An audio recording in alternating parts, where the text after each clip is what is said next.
오늘은 출애굽기 12장 15절을 보겠습니다. 무교절 누룩 없는 빵. 여호와 하나님은 무교절을 지키되 누룩이 들어간 유교병을 먹는 자는 이스라엘에서 끊어진다고 말하고 계십니다. 출애굽기 12장 15절을 보겠습니다. 무교절 너희는 이래 동안 무교병을 먹을지니 그 첫날에 누룩을 너희 집에서 제하라. 무릇 첫날부터 일곱째 날까지 유교병을 먹는 자는 이스라엘에서 끊어지리라. 누룩이 없는 무교병을 먹어야 생명을 얻게 된다는 말씀인데, 누룩의 의미와 어떻게 누룩을 제거하게 되는지 알아보도록 하겠습니다.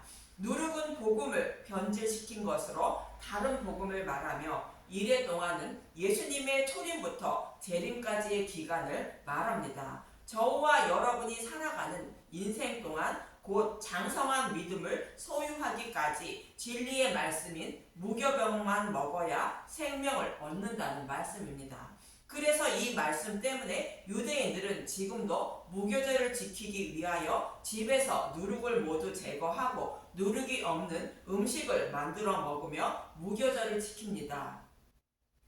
그런데 예수님은 마태복음 15장 11절과 17절에서 18절은 이렇게 말씀하십니다. 마태복음 15장 11절, 입으로 들어가는 것이 사람을 더럽게 하는 것이 아니라 입에서 나오는 그것이 사람을 더럽게 하는 것이니라. 입으로 들어가는 모든 것은 배로 들어가서 뒤로 내버려지는 줄 알지 못하느냐. 입에서 나오는 것들은 마음에서 나오나니 이것이야말로 사람을 더럽게 하느니라.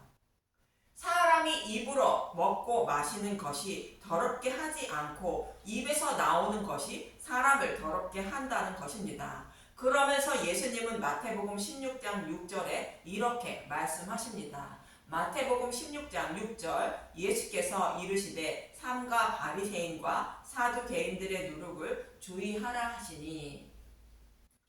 바리새인과 사두개인들은 유대인의 지도자들로 율법을 가르치는 자들인 것인데, 이들이 전하는 율법을 조심하라는 뜻으로 율법이 곧 누룩임을 말씀하시는 것입니다. 사람의 어떠한 행위로 의롭다 여김을 받을 수 있다며 율법의 행위로 하나님을 섬기며 가르치는 모든 것이 누룩임을 말씀하고 있는 것입니다. 그래서 예수님은 이러한 누룩을 제거하여 주시고 저와 여러분에게 무교병을 먹여서 무교절을 지키게 하려고 오셨음을 마태복음 21장 12절에서 13절은 이렇게 행하십니다. 마태복음 21장 12절, 성전을 깨끗하게 하시다. 예수께서 성전에 들어가사 성전 안에서 매매하는 모든 사람들을 내쫓으시며 돈 바꾸는 사람들의 상과 비둘기 파는 사람들의 의자를 둘러 엎으시고 그들에게 이르시되 기록된 바 내 집은 기도하는 집이라 일컬음을 받으리라 하였거늘 너희는 강도의 소굴을 만드는도다 하시니라. 예수님이 나귀를 타시고 예루살렘에 입성하셔서 성전을 깨끗하게 하시는 모습인데, 이는 예수님이 죽으시고 부활하신 후인 무교절에는 곧 복음 시대에는 교회에게 누룩이 없는 무교병만 나누어 먹이셔서 교회의 생명을 살리시기 위하여 성전을 깨끗하게 하시는 것입니다. 출애굽기 12장 15절에 너희 집에서 누룩을 제거하라 말씀처럼 하나님이 거하시는 집인 성전에서 예수님이 누룩을 깨끗하게 제거하고 계신 것입니다. 이 말씀은 예수님이 십자가를 통하여 누룩인 율법을 무교병인 복음으로 바꾸어 주신다는 것으로 율법의 행위가 아닌 복음을 믿음으로만 구원받게 된다는 뜻입니다. 베드로 사도도 우리가 거듭난 것은 썩어질 씨가 아닌 썩지 아니할 씨로 거듭났다고 말합니다. 베드로전서 1장 23절, 너희가 거듭난 것은 썩어질 씨로 된 것이 아니요 썩지 아니할 씨로 된 것이니 살아있고 항상 있는 하나님의 말씀으로도 되었느니라.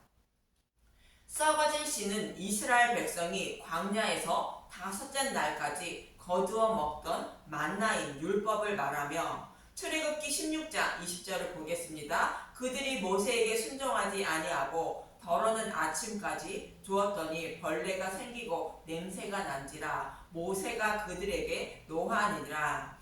썩지 아니할 씨는 여섯째 날에 거두어 안식일까지 먹던 만나인 복음의 말씀을 말합니다.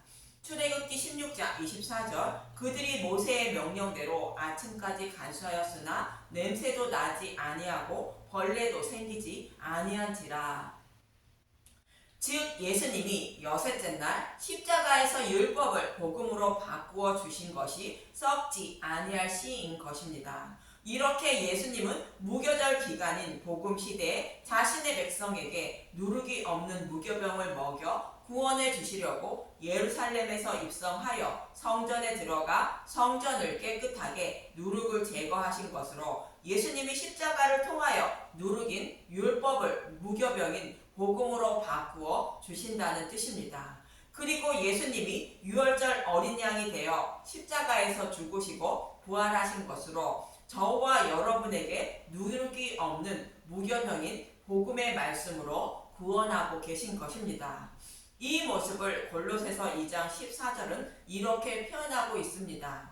우리를 거스리고 불리하게 하는 법조문으로 쓴 증서를 지우시고 제하여 버리사 십자가에 못 박으시고. 저와 여러분이 하나님의 심판대에 가면 처벌할 법적 근거가 율법인데 이 율법을 십자가를 통하여 없애주셨다는 것으로 저와 여러분의 모든 죄의 값을 십자가에서 모두 대속해 주셨다는 것입니다. 이러한 의미로 율법을 없애주셨다고 말하는 것입니다. 그래서 복음을 믿는 저와 여러분이 하나님의 심판대에 가도 죄의 값을 이미 받았으므로 처벌할 법적인 근거가 없어 처벌하지 않음을 말합니다. 그래서 복음을 믿는 저와 여러분이 유월절을 지키지 못해도 안식일을 지키지 않아도 절기를 지키지 않아도 심판을 받지 않는다고 말하는 것입니다. 골로새서 2장 16절 그러므로 먹고 마시는 것과 절기나 초하루나 안식일을 이유로 누구든지 너희를 비판하지 못하게 하라. 절기나 초하루나 안식일은 율법에 속해 있는 것으로 이것을 지키라는 것은 유대인들이 먹고 있는 누룩이 들어간 유교병을 먹으라는 것입니다. 이것은 예수님이 십자가를 통하여 이미 깨끗하게 청소해 주신 누룩에 불과한 것입니다. 그래서 저와 여러분은 우리에게 불리한 누룩인 율법을 십자가를 통하여 깨끗하게 해주신 복음의 말씀만 먹고 마심으로 무교병의 절기를 지키고 있는 분들이 되는 것입니다. 이 말씀을 잊지 마시고 오직 십자가를 통하여 누룩을 깨끗하게 제거해 주신 복음의 말씀만 곧 무교병만 먹고 마시는 분들이 되시길 간절히 기도드립니다. 감사합니다.